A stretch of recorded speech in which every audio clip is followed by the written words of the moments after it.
Got a lot to talk about, not just football, but some basketball as well. It's a good Yeah, time here at the University of Alabama. boy, it is. Again, as Nate Oates said, well, we got to be a football school or a basketball school. Can't we just be a championship school? And that's what the Tide's been. And certainly playing at a championship level uh, in football and in men's basketball. Didn't have the best outing, but got it done. And not ever going to take a victory over LSU lightly, despite the struggles that they've had as of late. Absolutely. And with this football team, yes, offensively, maybe fans wanted to see a little more in the second half, but still made some winning plays. And then the defense, Chris, all throughout that game, made winning plays and got the football back for the Crimson Tide.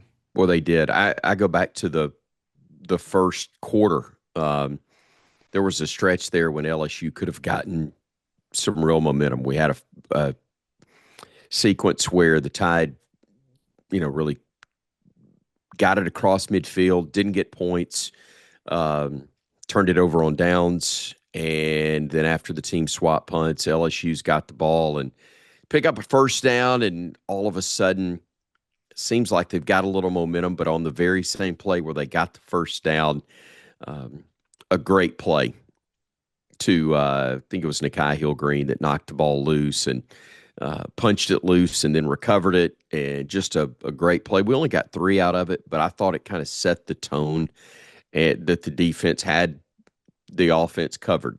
Get us a little bit, and we got you the rest of the way. And that's what they did. 20 points for the offense, below their average and their standard, but the defense holding LSU to just nine. They had one big play that covered one big run that covered 50 plus yards, but they only finished with about 60 or less than that rushing for the ball game. So a great job of making sure that a subpar night offensively was still going to be plenty good enough to get the job done and move on to what's obviously a massive game this weekend against Oklahoma. Yeah, and it sounded like on the Kalen DeBoer TV show that you did, the radio interview as well. I mean, Coach DeBoer, again, really happy with the win, but still kind of looking at the things Alabama could do better. And that gives, I think, a lot of fans some encouragement going into a matchup like this against Oklahoma, is that the focus was already, even in the moments that ball game was over, Yeah. focus was on practice and what has to happen next. It was. And if you saw the TV show and uh, and heard the radio show last week, you saw that the fan base responded to their challenge from the coach and were such a huge part. I think what, seven procedure penalties that the offense had for LSU, and I know that's been a bit of an issue for them, but to make sure that the energy level, the noise level was making it very difficult for them to get into any type of rhythm offensively. And the fans really did their part, and they'll need to do so against Oklahoma. You're right.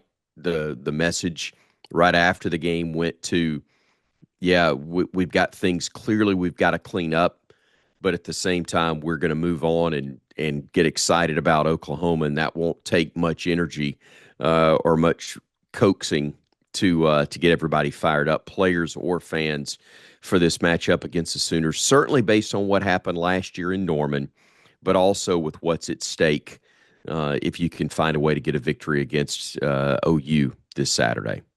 Yeah, tough one last year in Norman, but for this season, Oklahoma looks much improved, especially at the quarterback position. And Chris, as always, we know how good Brent Venables is on the defensive side of the ball.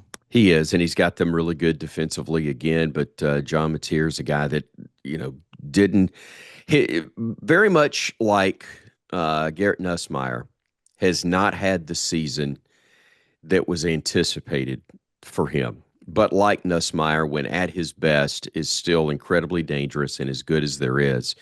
And he is more of the mobile type quarterback that has given Alabama some trouble at times. But he's a better passer, I think, than Diego Pavia. He is a better passer than the guy we faced from South Carolina. He's a really, really talented thrower, in addition to being a threat with his legs. So the defense has their work cut out for them, and the offense obviously has to be much sharper than it was this past weekend, and clearly has to be better than they were last year when they took on the Sooners, and unfortunately had a loss that, by and large, kept them out of the college football playoff. Well, we shift gears now to basketball. And again, it was such a great start to Saturday, the win for the Crimson Tide in Madison Square Garden over St. John's. And now we get to come home to Coleman Coliseum. And Chris, it's another top five matchup, another number one team we get to see in Purdue. What a week it's going to be for Nate Oates and this Crimson Tide team that we're still learning a lot about in these early games, but they're already playing at such a high level. Yeah, the FAA is the only thing that was able to stop the Tide basketball team this weekend because, as you know, the plan was the schedule was going to work out great for them to be back and land in Tuscaloosa around the first quarter and have a deserved hero's welcome after a great win at Syracuse, or excuse me, in New York against St. John's that was going to really provide a great marketing opportunity to promote that game against Purdue coming up on Thursday. The fact that they had to sit on the tarmac for longer than the game itself lasted is the only negative from that day, but expecting a great crowd, a great environment, and hopefully another great performance, which would produce, we think, another great result against a tremendous Purdue team on Thursday night. You enjoyed seeing these newcomers play such a large role in Oh, this yeah. Alabama attack. Yeah, because you knew that not only were you losing Mark Sears and Grant Nelson, but you lost two other major contributors, and maybe more than that. You know how memory is, but Jaron Stevenson and Mo Diabate going to North Carolina and Kentucky, respectively. Those are four major cogs in the wheel in that Final Four team and the Elite Eight squad that you got to find a way to replace him. We're still going to go, and thankfully, LeBaron Philon came back. That was one starting point that turned out to be massive to get him back. Clearly, with what he's done, but the young guys have picked up the slack in such a major way, and have been the role players you need to go with veterans like LeBaron, like Latrell Wrightsell, like Aiden Holloway, and the pickup of Taylor Bowen and what he was able to do on the biggest of stages on Saturday. Just really great to see. And this team has an opportunity to be special once again. One victory doesn't make or break the season, certainly not in November, but it certainly gives you a preview of what they can be. And hopefully, what they can be is what they will be on Thursday night, and what will be a fantastic environment and a national stage once again for Alabama men's basketball under Nate Oates.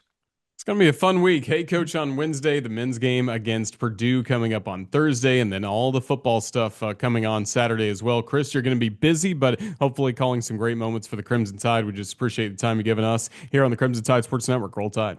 Yeah, we got to do our job. I mean, Kurt set the bar with filling in for us, and now I got Purdue and you got Illinois next Wednesday. So we got to get some things done here on the hardwood and keep getting it done on the gridiron as well. But excited about it, and roll Tide, Roger.